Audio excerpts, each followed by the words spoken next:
नमस्कार. माझ्या यूट्यूब चॅनलमध्ये आपल्या सर्वांचे मनापासून स्वागत आहे. सरकारी कर्मचाऱ्यांचा महागाई भत्ता होणार शून्य, पण तरी होणार फायदा. 10 वर्ष जुन्या नियमात होणार बदल. किमान पगारात 40% पर्यंत वाढ. सरकार महागाई भत्ता शून्यपासून सुरू करण्याचा विचार करत आहे. याचा परिणाम कर्मचाऱ्यांच्या पगारावर होणार आहे. हा बदल कर्मचाऱ्यांच्या फायद्याचा ठरू शकतो.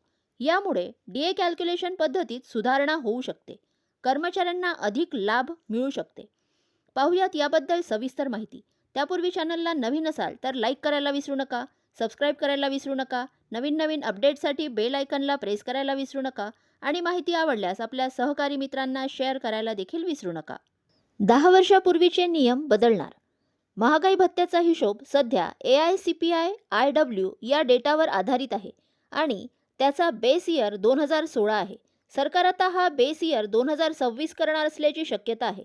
जर हा बदल झाला तर डीए मोजण्याचा आधार नव्या आकडेवारीवर आधारित असणार आहे. कर्मचाऱ्यांना प्रश्न पडला आहे की डीए खरंच शून्य होणार का?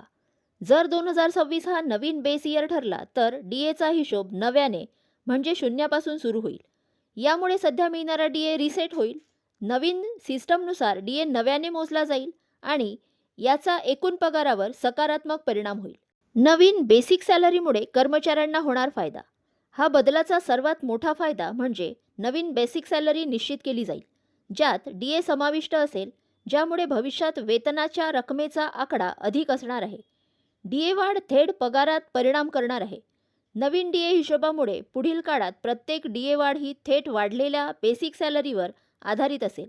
परिणामी प्रत्येक वेळी पगारात अधिक रक्कम जोडली जाईल. फिटमेंट फॅक्टरची भूमिका देखील महत्त्वाची असेल. फिटमेंट फॅक्टर 3.0 ते 3.68 दरम्यान असू शकतो. जर हा आकडा प्रत्यक्षात आला तर कर्मचाऱ्यांच्या किमान पगारात 40% पर्यंत वाढ होण्याची शक्यता आहे.